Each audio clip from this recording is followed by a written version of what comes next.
From deals to domination, scaling in hotel real estate. Welcome to the Real Open House podcast, where we go beyond the front door. So most people think scaling in real estate is about working harder.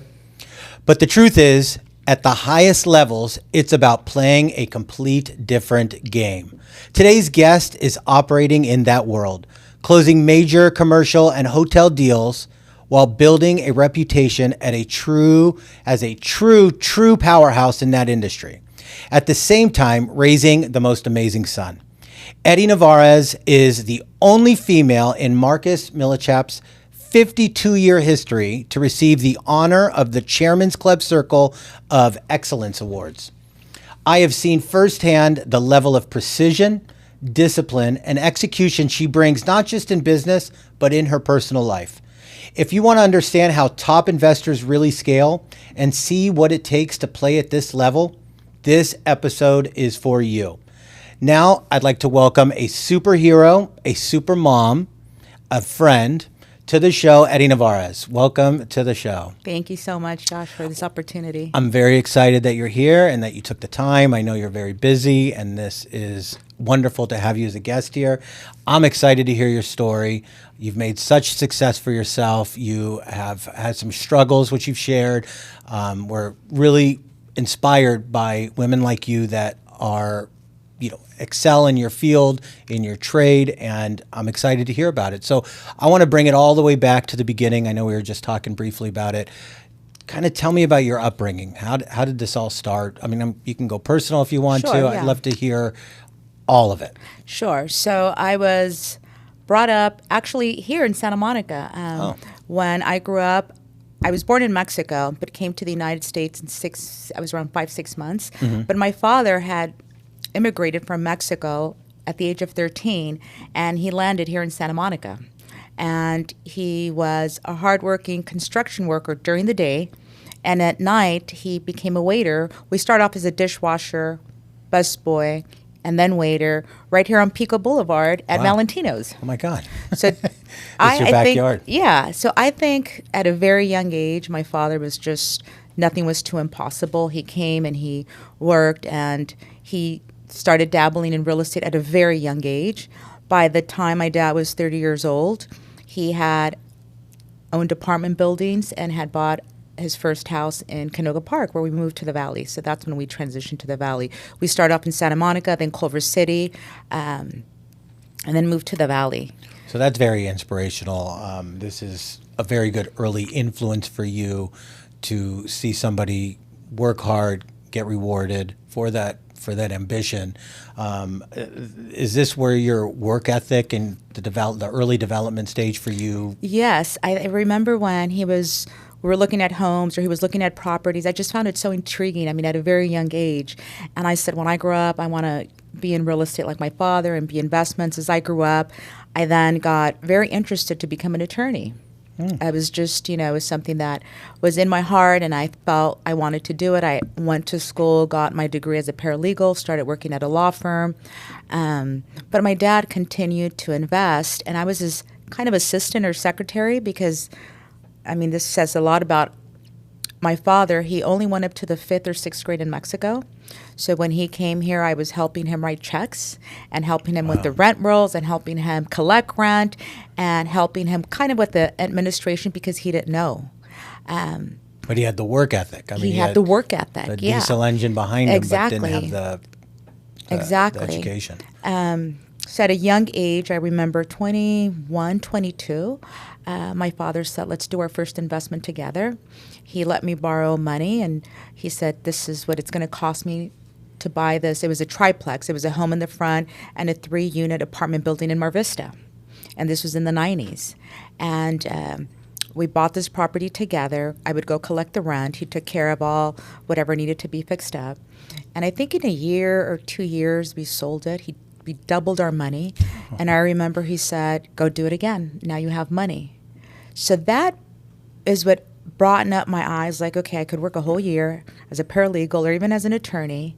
And I just flipped all this in 1 year, and I made more than an attorney would have made. So this was your turning point where you saw This is where I'm like, okay, I want to get into this. the dollar signs, Yes. the reward, the whole Yes. shtick. Wow. So we started to flip homes, got introduced to some people that were more at a higher level, and they were doing pretty big investments. And we got really excited. My dad was a hard money lender, and he started to invest his money, and I started to invest with him. I started to loan money as a hard money lender like my father.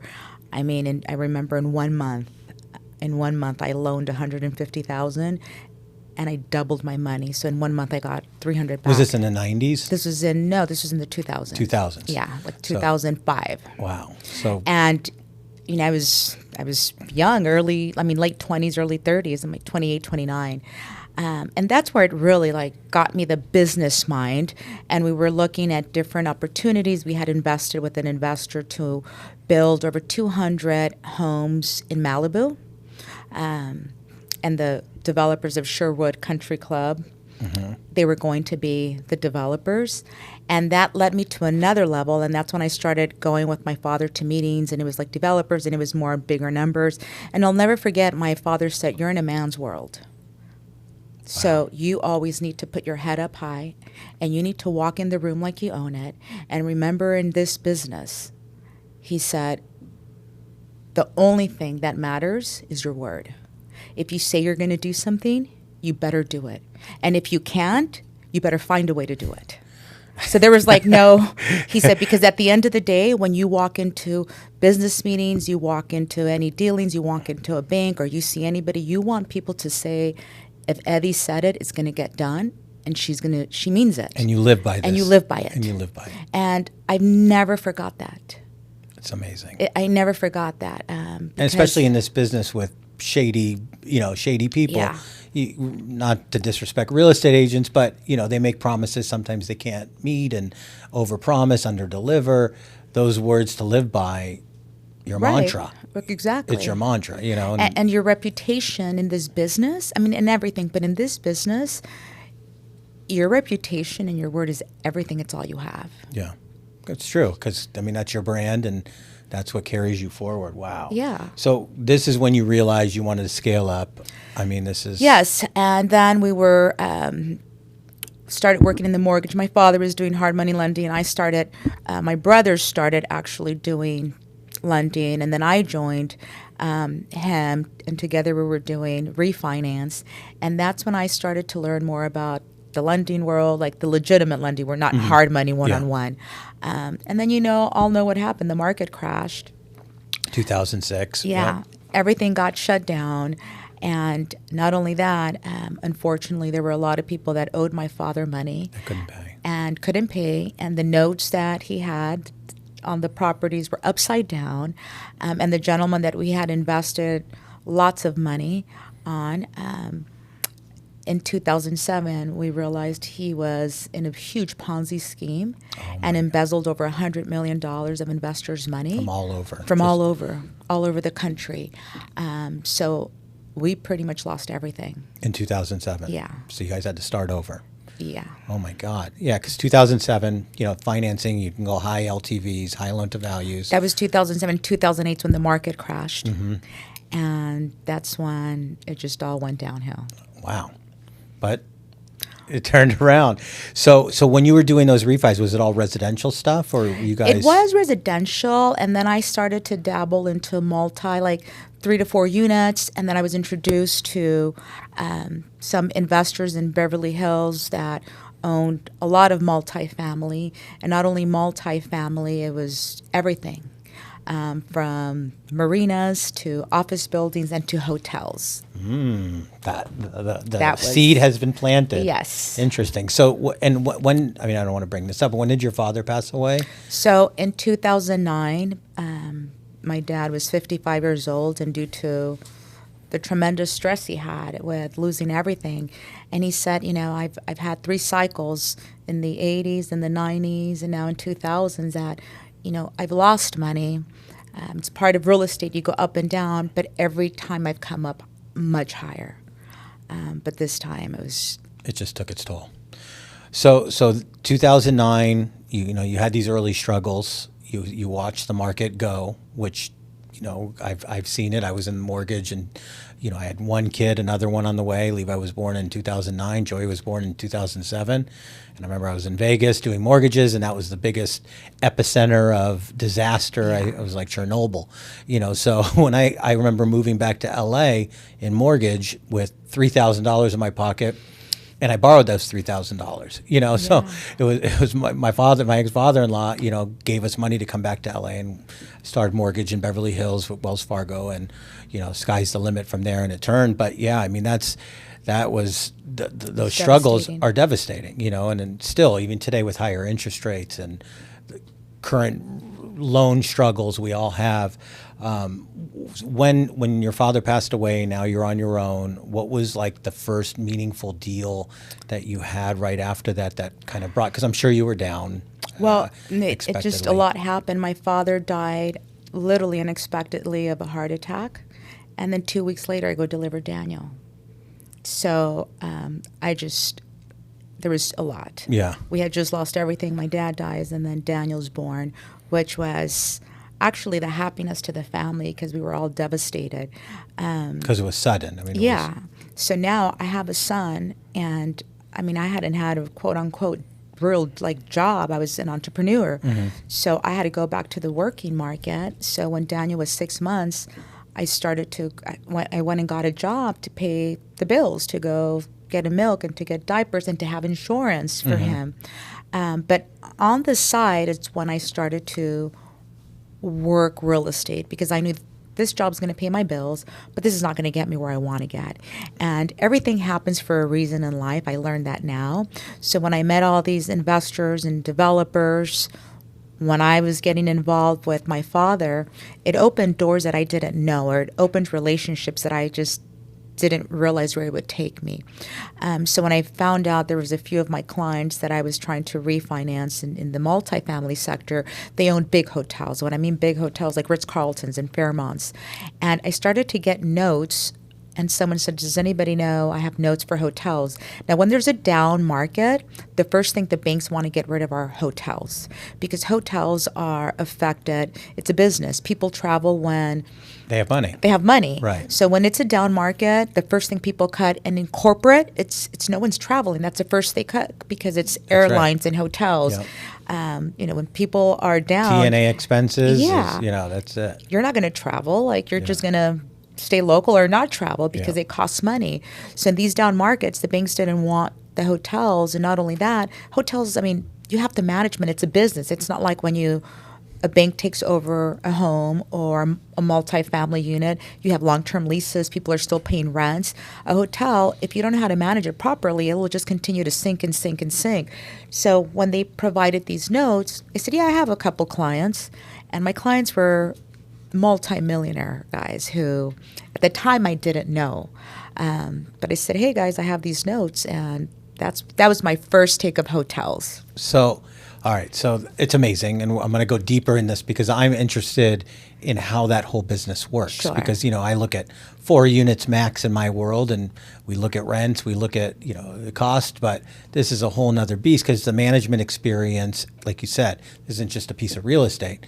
It's hospitality. You've got to manage these types of facilities and buildings. So Marcus and Millichap, 80 plus offices, thousands of employees.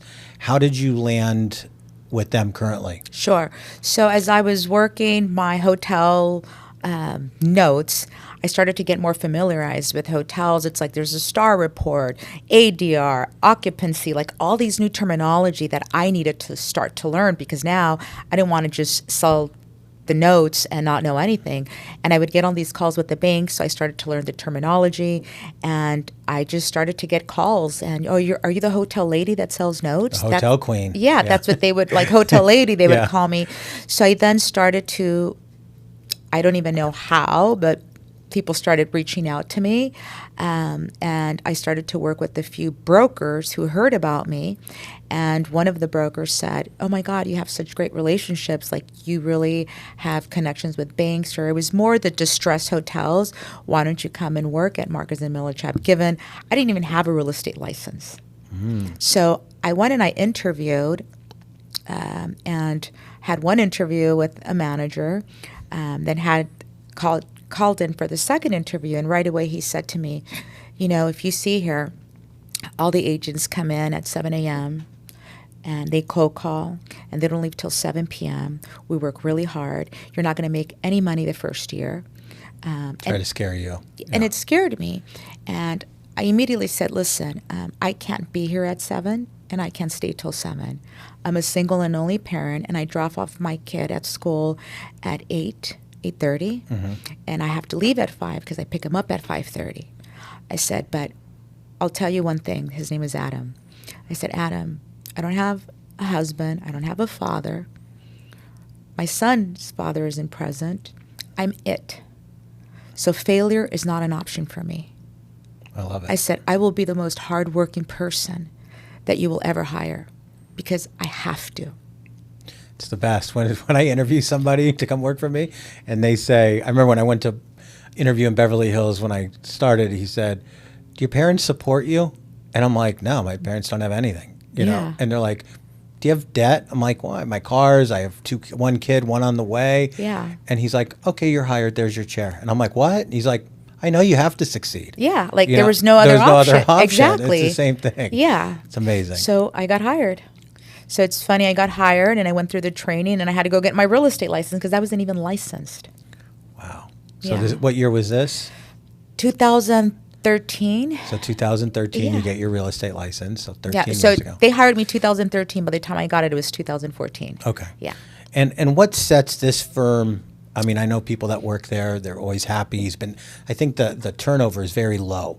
Once you go there, I mean, Once you stay, Once you stay. you decide to Yeah, stay. yeah. Because it's a revolving door. People come in thinking, commercial real estate, it's so exciting. I'm going to make big bucks.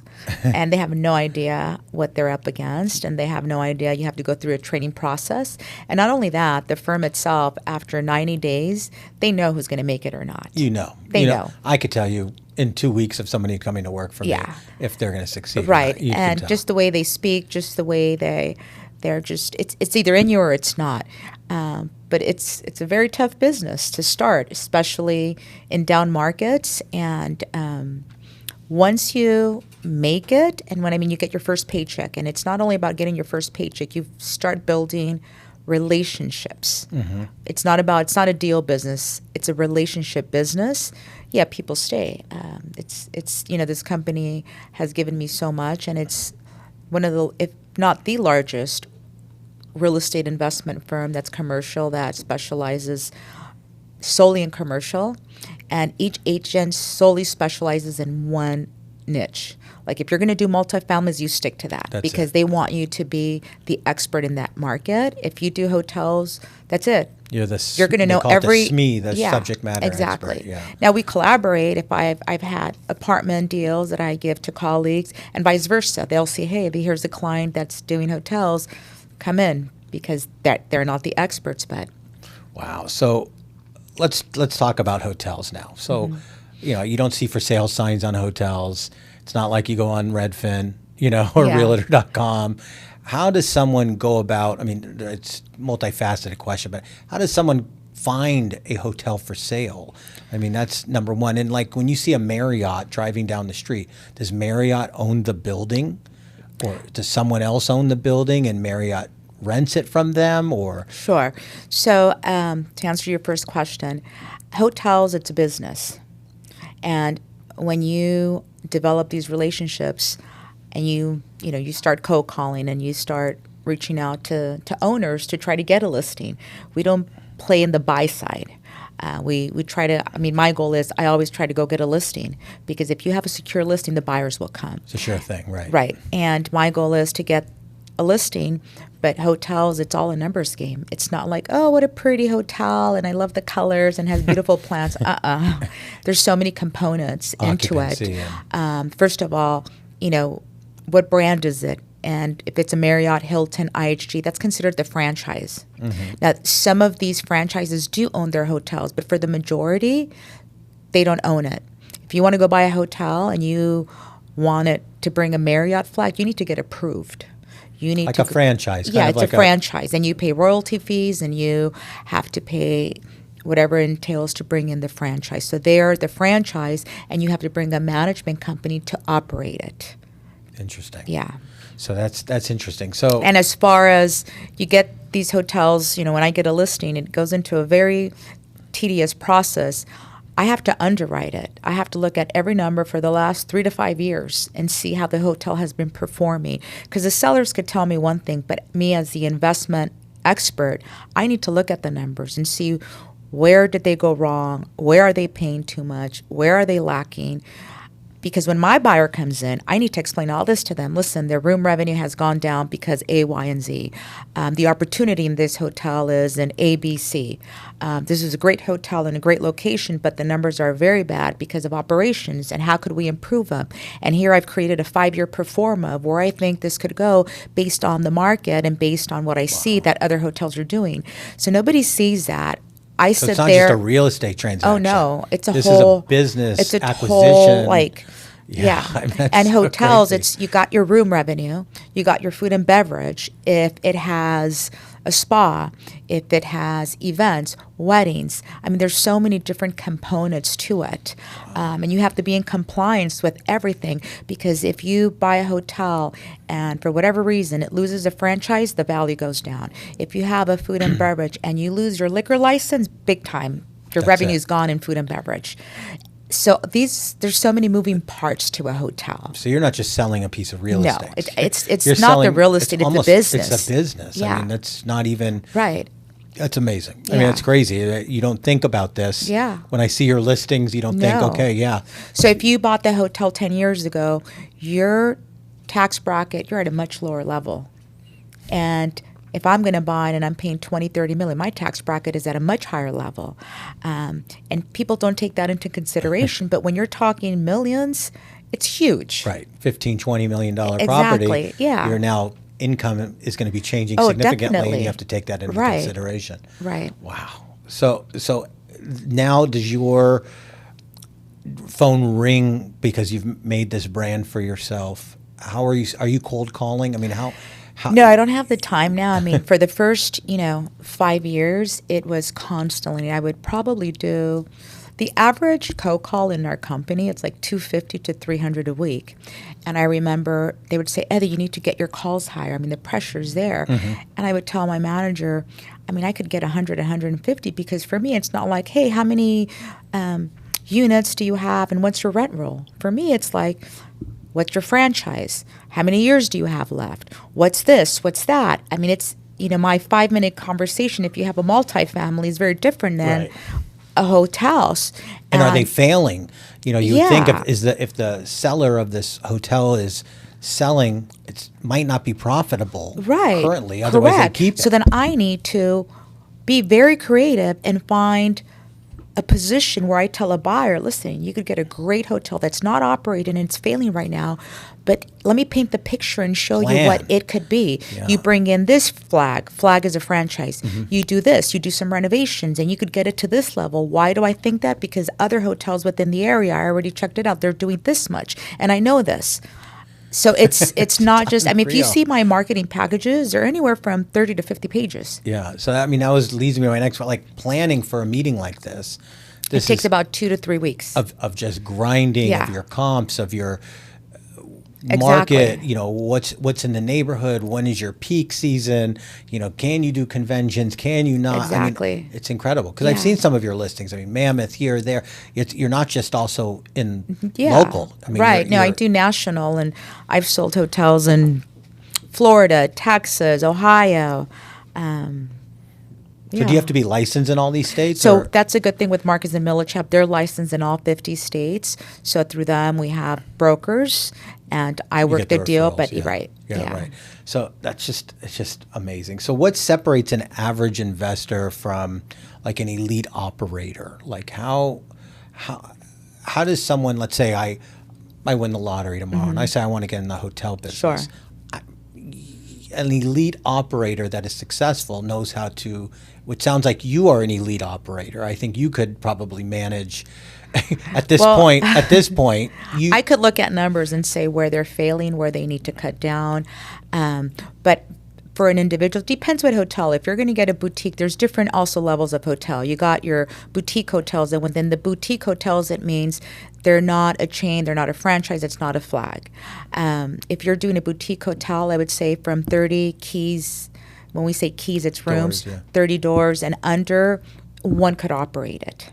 If it has a restaurant, you need to bring a food and beverage operator, because food and beverage, their scale is very thin. The only way you make money, it's an amenity that you give to the guests. The only way you really make money on the food and beverage is the alcohol.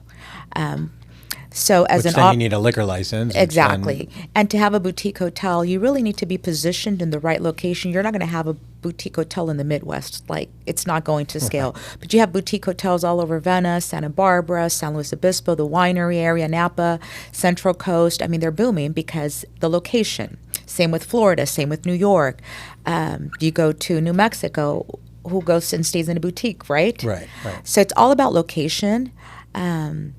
And if you were to call me and say, and I've had clients like, hey, Eddy, I've been in multifamily, or I've been in this and I want to go into hospitality. Help me. Right away, how much do you have? What do you want to invest? What's your location? But I also have to lead them into a right operator, a good operating management company that could really manage the hotel, because that's your key. If you're new into the business, a lot of people come in thinking it's so sexy to own a hotel. It's not. It's very different. You need to have a very good operator that knows how to manage the hotel and have the right backing bone to make it successful, and have the creativity. Not just a couple of Airbnbs and right. No. There needs to be, you need to create your own brand. Who's financing these acquisitions? So it depends. If it's the smaller boutique hotels, there's only a handful, because most lenders want to have a franchise or a flag. Why? Because if you're part of the Marriott or the Hilton, or which is IHG, or whatever brand, there's a reservation system that is worldly known. You get points. So it's more of the lenders feel more comfortable. If you're a boutique hotel, they're really difficult to finance unless you have a track record that you own. Like proper hotels, they started off as boutiques. Now they're backed up, I think, by a reservation system, by a soft brand. But you need to make a name. Let's say you started Josh Hotels and you made a brand. Now you have 10 successful hotels. Of course, they're going to lend to you because you've now proven yourself. But if this is your first hotel and you have no history, I mean, they will let you. You're going to have to sign everything away, Yeah. And put a big chunk down. And probably 50% down. Interesting. Wow. All right. So let's dive into what we kind of talked about. Achieving first female, achieving such a big recognition within the company. I mean, first female in 50 plus years. Yeah. I know we talked about this briefly before the show started. Being a woman, being Latina, the cards were stacked against you. Sure. And I don't think it's even evolved to where they're still not stacked against you, unfortunately, in this world and society. It's a very tricky. I came from a banking background, and I was just sharing. It's male dominated.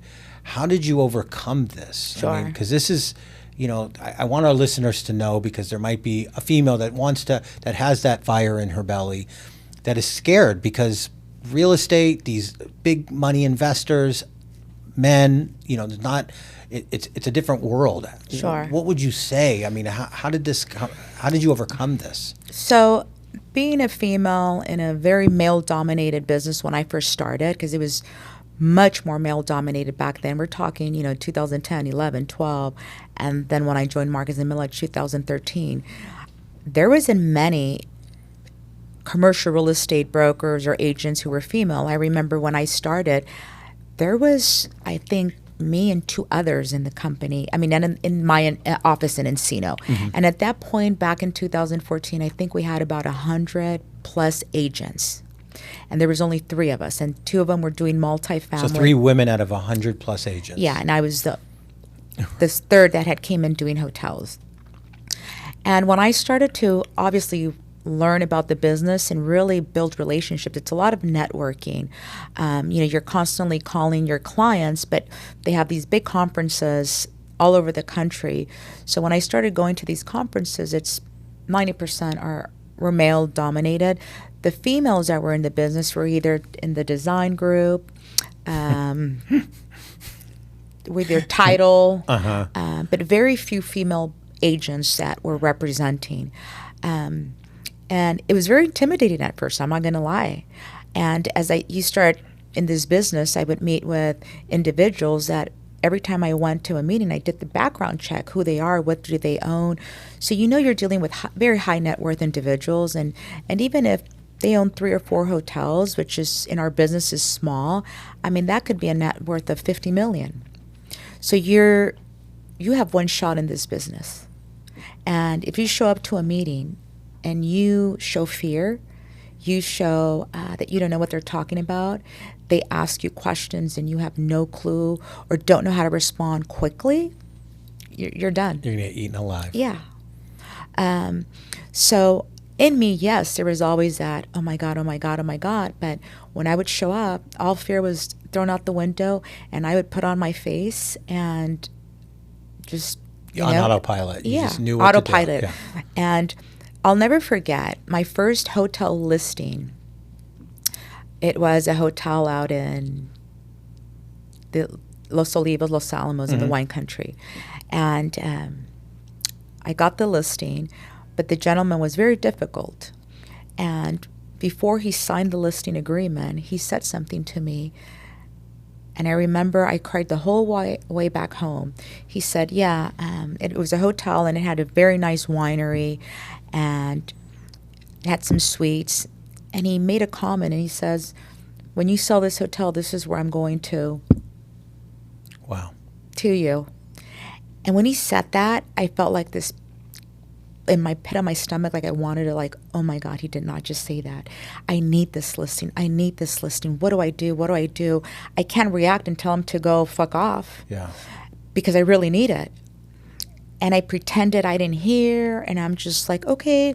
And he was dead serious. I didn't even look at him. Yeah. I said, let's just sign here. And I was just so uncomfortable at this point. And I remember I got in the car and I cried the whole way home. But I really needed that. My son was 4 or 5 years old. Yeah. And I dreaded going to go show properties. I dreaded going to see him because I knew he was going to make a comment that would make me feel so uncomfortable. And it was just horrible. Oh, my God. And I got him back really good, though. When we were ready to shut like the deal or go non-contingent, I told the buyer everything that was wrong with the hotel and then he could get it for $1 million less. And you got. And I said, listen, don't sign it. I said, here, let me tell you what's really wrong with the hotel, and this is the lowest price that he'll go, and I know he'll accept it. And he looked at me, he's like, why are you telling me this? Isn't this going to affect your commission? I said, it is. But it was like my way of paying back, stick. A little, yeah. And little by little, you just kind of get little wings as you're growing, just like anything else. Wow, that is. I mean, this world is messed up. That a professional person that owns a hotel makes comments and sucks that you. My question was always, if I was a man, would you be saying that? No, you wouldn't. No, and it's a shame because I'm sure it's happening still. Oh, most definitely. The motion picture industry, for one, was completely changed because of like the Weinsteins, all this drama that happened. That industry changed because for years to get jobs you had to do other things that were inappropriate. Does this drive you? I mean, I can tell it does. This drives you to do better because I always say the best revenge is success. Yeah. And I feel like all of these experiences and the journey you've been on is just driving you because I feel, since we met, your force, just being a super mom and raising Daniel and that force that we connected right away because I just felt it, and we got along so well because not because of this, but I just admire that your aura is just strength. Yeah. And I'm sure behind closed doors, no matter how strong someone looks, of course inside, like you just shared, crying on the way back. Everybody's human and we all have bad days and the same with me and everybody else. But this drives you harder, stronger. Sure. And gets you to the levels and your goals that you want to hit. Sure. I think, people look at successful people or may look at me now like, oh, it's so easy for Eddy, or it looks like I love what you do. It's so fun. Everybody just sees the good stuff. Glamorous, the right? glamorous. Nobody sees, like you said, what happens behind closed doors. Nobody sees how many no's. Nobody knows how many times there were owners or sellers who try to cut your commission or, try to do something that was just not right. And how did you fight for it? And after being up so many times, you still have to the next day put up a face and go do it again and again. And I remember I asked one of the most successful agents in our office, I remember I asked him, when does it get easier? He said Good never. question, never. He said never. Yeah. But I remember he said after 5 years, you start getting more comfortable and it becomes easier. But you're in a business when real estate is great, commercial real estate is hard. And when it's not great, it's like bad times, it's very, very hard that you realize only the really strong ones have stayed in the business in the last couple of years. So many Especially people. in commercial. Yeah. I mean, your niche is, I think, I wouldn't say recession proof, but you always need hotels. People travel. Whereas a commercial big box store, how do you compete with Amazon? I mean, the rents are going down because everybody uses Amazon and ships things in. Do you really need people work from home? I was in the I worked for U.S. Bank, and our U.S. Bank tower after COVID was just a ghost town. Yeah. I think they're going to convert it to condos because nobody goes to the office. So the commercial world has changed completely around the world. Whereas your space, of course, it's not recession proof, but it's definitely AI proof. It's definitely big box proof. Well, yes and no. During COVID, yeah, travel was stopped. Which is an anomaly. I mean, right. It was just, but it completely stopped. Lending for hotels was shut down. There's no one was lending on hotels. Hotels were shut down. Nobody's lending, and it was. So to go back, in 2019, I bought my first house with my son. So it was like, yay, a big milestone. I'm being successful. And then we had just gone back from a trip that Marcus and Millichap gives their top performers. And we had just gone back from Punta Minta, and the next day they shut down the entire world. And I remember I said, oh my God, I'm 4 months into my new place, what am I going to do? And everybody's freaking out, not knowing what to do. And that's when I remember my father. He said, every time there's a recession, it's an exchange of money. And that's when I made my most money and became more successful. Scaled up. And I always feel real estate is like an art. It's never a straight line. There's always things happening.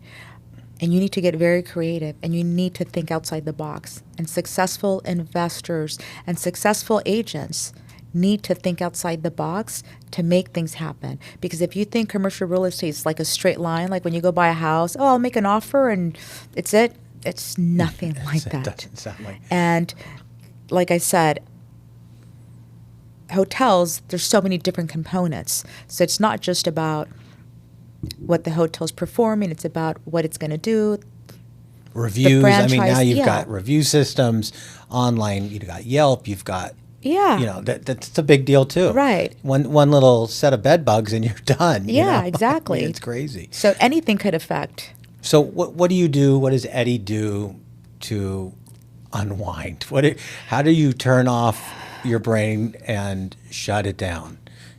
I know. I'm still trying to figure that out. I'm learning. Yeah. I'm learning. My world is a world that it's hotels. It's 24/7. Yeah. Right? I have clients in Europe. I have clients in Monaco. My day sometimes starts at 5 a.m. because my clients are in New York. Mm-hmm. They're in the East Coast. I have calls at 10, 11 because I have clients in Asia. So it's a business that it's 24/7. I've chosen in order to be a successful broker, I wanted to do things outside the box, and I needed to be the different agent that did things differently, so people would be like, wow, I want to work with her. Unique. And I remember my client would say, do you ever sleep? If I email you at midnight or at 4, you reply right away. So at a very early stage in my game, I'm always on the phone. I'm always taking calls. I remember Daniel would say when he was little, Mom, what time do you get off? And never. I would, Yeah, same in my world. I mean, Yeah. I work. I tell my would be at clients, what are your football. hours? I would be at football games with my son or practices, and I'm the crazy one on the phone, yelling, negotiating on vacations. It never stops. Yeah. So what But do you I'm do? trying What do you now, do to unwind? So How? now I'm learning to, because as you get older, your body starts asking for it. It's not the same when you're in your 30s and in your 40s. I mean, you could go all night and you're still fine and wake up the next day. But thank God now I can prioritize, and thank God I have the privilege that I've told clients, you know what? I don't like the way you're treating me. You're being disrespectful and unprofessional, and I choose not to work with you. Pass. And hang up. Pass. Because I can now, which makes a difference. Where before I would just shut my mouth and deal with it, and I needed that paycheck. Yeah. So now I remember a client said to me, the higher you go up in life, the more lonelier it becomes. And it's true. It's a lonely world as you get older and in this business. So I've learned to unwind. I've started to go to the gym religiously, because not only does it help me physically, it helps me mentally. So I start my day early at 6, 7. I saw this morning, Yeah, I was Equinox there. Post at 5 a.m. Yeah. Yep. I do Pilates, I work out, and it's something that I had to do for myself, not so much like I want to look good, it's that I want to feel good. It's something I've enjoyed reading. At night, I enjoy reading just to unwind. I now will shut my phone off at a certain time, and I'll just deal When with Daniel it later. gets home, of course. Yeah. It's like now that he's a teenager, I want to spend any time that I can with him and just have that one-on-one with him. Yeah. Which leads me to Daniel. I have a special part in my heart for this kid, and he's the sweetest boy on the planet. And Thank you. Father's Day, he always sends me this long, poetic message to me of our relationship, and he's come to me with girl problems, and it's so cute. Yeah. And you've done such a remarkable. I mean, I know it takes an army, because I know he's got relationships with your brother, and Yes. your mom, and Yes. Levi goes over there, and Yes. you've got such a great army of family I do. surrounding, and blessed a million times for that. But what a special kid, and you've done such an amazing. That's why on Father's Day I always send you a text. Thank Happy you, Father's yes. Day, Happy Mother's Day, because Yeah. you're both, and you're an Yes. amazing influence for him. Does he want to go into this business? Surprisingly, I mean, since he was 5, he's listened to all my calls. He knows everything about hotels. He knows all the terminology, and he's really contemplating that. He's either wants to go into the legal side or go into this, because I've built enough relationships that the relationships I've built, they've been so great, and they're like, yeah, we'll hire Daniel as an intern anytime. And I tell him, you know what, I could pass the baton to you, and you take it over.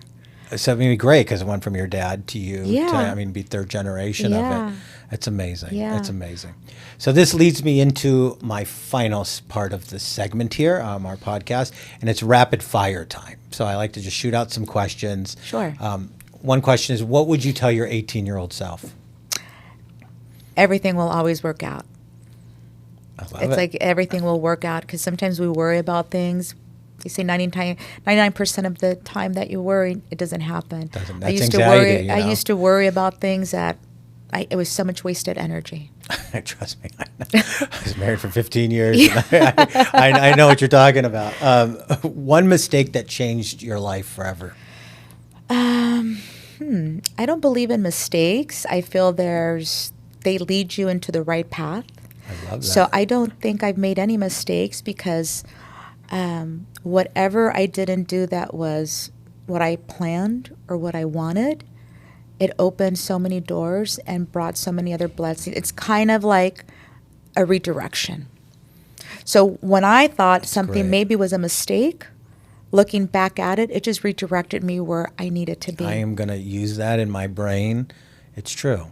So That even is now, so when resonates with me. I mean, that is dead on. It's not a mistake. It was a Yeah. learning opportunity. yeah, You know. so even now when things aren't going well, whatever it may be, I literally step back and I say to myself, I'm a really spiritual person, and I say, God, what are you trying to teach me? Because things aren't looking good right now, or I didn't do things the right way, but what is the lesson and where is it redirecting me to? Because I know that's what's going to happen.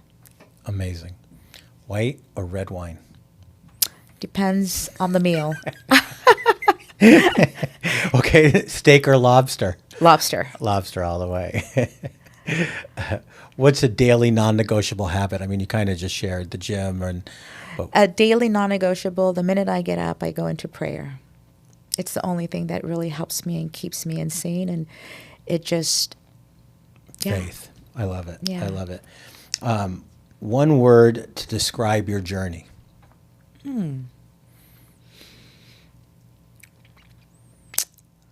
It's a good one. I mean, it's a hard one. One word that describes my journey.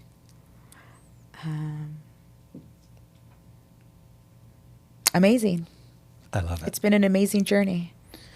And the legacy you want to leave, which I think you started with that, is, I mean, I'll let you say it, but I think the legacy for you is, if I told you, you know, your integrity, you know, and I think from what I've gathered today, your integrity is beyond everything. And that Thank you. is miles in the sky of Yeah.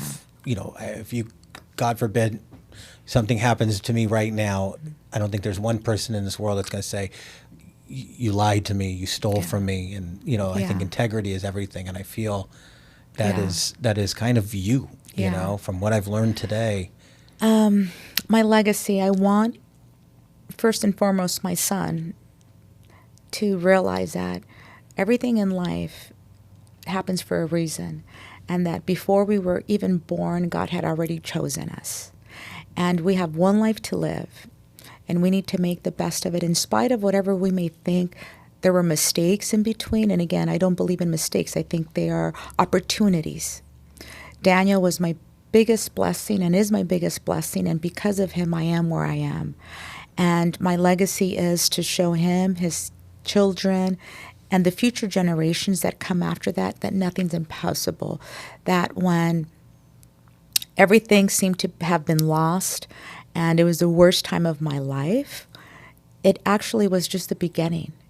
And it inspired me, and I said, I'm never going to fail my son. And even though I've lost everything, I have him, I have God, and sky's the limit. And in 10 years, which people may say, oh my God, 10 years, that's nothing. In 10 years, I recouped that and more It's amazing. as a single mom. And my legacy is that everything and anything is not impossible if you put God first, because it's been my strength and it's been what has gotten me here this far. It's, you know, I work really hard. I owe that to my father teaching me that at a very young age. I owe it to my father teaching me that word is everything. Everybody knows that I hate liars, and I could spot a liar like a mile away, because I just detest them. But aside from all that, your word, your integrity, but And that's there's no amazing- limits. And that's an amazing legacy. I mean, nothing's better than that, in my Yeah. opinion.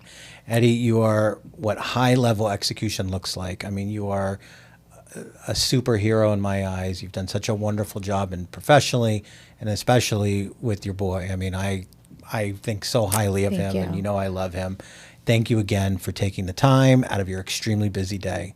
I Thank you, know you're Josh. busy. I know you've got a lot going on, but you came to support me and Of the course. podcast, and I will never forget it. And you know, our listeners hopefully resonates. I mean, you've inspired me today. I mean, I think of mistakes and no more. No you know, more. they're not mistakes. Yeah. Learning opportunities, sending me a different direction. Yeah. So I really appreciate it. So if you got value from this wonderful podcast with Eddy today, you know, subscribe to our podcast. You can go to therealopenhouse.com. You can go to YouTube. You can go to Spotify. You can go to Apple Apple Music. You can go to Amazon, everywhere. You can hear a podcast. We're there. Today we went beyond the front door, many doors, many keys. And thank you for tuning in. And don't forget to subscribe, and we'll have more episodes shortly. Thank you.